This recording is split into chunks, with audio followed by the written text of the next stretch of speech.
Chennai super Kings ने IPL का खिताब जीता, हम सब ने देखा। रविंद्र जडेजा ने आखिरी 2 गेंदों पर छक्का और चौका लगाया, वो भी हम सब ने देखा। लेकिन वो क्या बात थी कि आखिर 4 सटीक यॉर्कर डालने के बाद मोहित शर्मा ने आखिरी 2 गेंदों पर ऐसी गेंद डाली जिस पर रविंद्र जडेजा ने खुलकर बल्ला चलाया और छक्का और चौका लगाकर चेन्नई सुपर किंग्स की जीत दर्ज करवा दी। यह सवाल हम सभी के मन में खटक रहा है कि आखिरी 2 गेंदों में मोहित शर्मा को आखिर क्या हुआ था। क्या हार्दिक पांड्या ने उनका फ्लो तोड़ दिया था? क्या मोमेंटम हार्दिक पांड्या की वजह से टूटा? दरअसल हार्दिक पांड्या ने 2 गेंद पहले मोहित शर्मा को आकर कुछ कहा था, जिसके बाद क्या मोहित शर्मा का मोमेंटम टूट गया था। दरअसल पूर्व क्रिकेटर्स वीरेंद्र सहवाग और सुनील गावस्कर जैसे दिग्गज भी हार्दिक पांड्या पर सवाल उठा रहे हैं कि आखिर हार्दिक पांड्या को क्या जरूरत थी जब 4 सटीक यॉर्कर्स डल चुकी थी। सबसे पहले आपको उस ओवर की थोड़ी सी कहानी बताते हैं। दरअसल चेन्नई सुपर किंग्स को आखिरी ओवर में जीत के लिए चाहिए थे 13 रन। बल्लेबाज तैयार थे और गेंदबाज थे मोहित शर्मा, जिन्होंने लगातार इस पूरे आईपीएल में अच्छी गेंदबाजी की थी। सभी को कॉन्फिडेंस था कि शायद मोहित शर्मा इस ओवर में ये 13 रन डिफेंड कर लेंगे और उन्होंने शुरुआत भी बहुत शानदार कर ली थी। पहली गेंद सटीक यॉर्कर और उसको बल्लेबाज ने डिफेंड किया और कोई भी रन नहीं आया, यानी कि 5 गेंदों में चाहिए थे 13 रन। उसके बाद मोहित शर्मा एक बार फिर से रनअप लेते हैं और इस बार भी सटीक यॉर्कर डालते हैं और सिर्फ 1 रन आता है। फिर से एक बार फिर जब मोहित शर्मा रनअप लेते हैं तो कॉन्फिडेंस दिखाई दे रहा होता है। सभी को लग रहा होता है कि 4 गेंद में 12 रन बनाना शायद चेन्नई सुपर किंग्स के लिए उतना आसान नहीं होगा।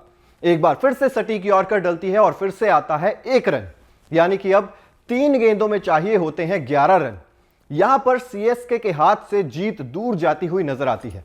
उसके बाद मोहित शर्मा एक बार फिर से डालते हैं सटीक यॉर्कर और फिर से उस पर आता है सिर्फ 1 रन, यानी कि 4 सटीक यॉर्कर्स डाल चुके होते हैं और सिर्फ 3 रन ही देते हैं मोहित शर्मा। इसके बाद चाहिए होते हैं 2 गेंदों में 10 रन।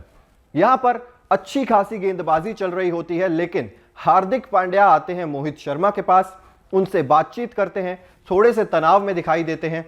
शायद जो वीरेंद्र सहवाग और सुनील गावस्कर कह रहे हैं कि जब अच्छी यॉर्कर्स डल रही थी तो हार्दिक पांड्या उनके पास आकर क्या कहते हैं, क्यों उनका मोमेंटम तोड़ते हैं, तो यह सवाल सभी के मन में आता है। उसके बाद आ जाती है एक फुल लेंथ गेंद जिस पर रविंद्र जडेजा छक्का लगा देते हैं लॉन्ग ऑन के ऊपर से। उसके बाद अगली गेंद तो बिल्कुल ही दिशाहीन लेग साइड में फुल टॉस आ जाती है, जिस पर रविंद्र जडेजा लेग साइड में यानी कि फाइन लेग पर चौका लगाने में कामयाब हो जाते हैं। इस तरीके से आखिरी 2 गेंदों में 10 रन बनाकर रविंद्र जडेजा ने चेन्नई सुपर किंग्स को आईपीएल 2023 का खिताब जिता दिया। लेकिन हार्दिक पांड्या पर लगातार सवाल उठने शुरू हो गए हैं। फैंस भी सोशल मीडिया पर पूछ रहे हैं कि आखिर क्या जरूरत थी हार्दिक पांड्या को मोहित शर्मा के पास जाकर यह सब कुछ कहने की, या जो भी उन्होंने कहा मोमेंटम तोड़ा, क्या लय तोड़ी, या फिर आखिर क्या कहा हार्दिक पांड्या ने ऐसा कि मोहित शर्मा सटीक गेंदबाजी करते हुए अपनी लय खो बैठे। अब ये जो जवाब है वो तो गुजरात की हार और चेन्नई की जीत के बीच में छुप गया, लेकिन दर्शक अभी भी परेशान हैं कि क्या हार्दिक पांड्या है गुजरात टाइटंस की हार के सबसे बड़े कसूरवार? क्या मोहित शर्मा 2 और सटीक गेंदें डाल सकते थे अगर हार्दिक पांड्या उनके पास ना आते? अब इसमें भी बहस के 2 कारण हैं।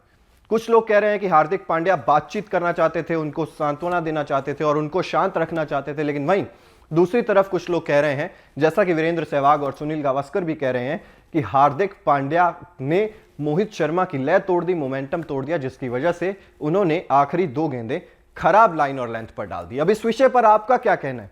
क्या आपको लगता है कि हार्दिक पांड्या ने गुजरात टाइटंस की हार की कहानी लिख दी आखिरी 2 गेंदों में, या फिर नहीं, ऐसा कुछ नहीं है, हार्दिक पांड्या गेम को बचाना ही चाहते थे? आपकी राय कमेंट बॉक्स में जरूर बताइए। और इसके अलावा अगर आपने अभी तक न्यूज नेशन को सब्सक्राइब नहीं किया है तो जल्द से जल्द सब्सक्राइब भी कर दीजिए, साथ ही बेल आइकन जरूर प्रेस कर दीजिए ताकि देश और दुनिया से जुड़ी हर खबर सबसे पहले आप तक पहुंचे।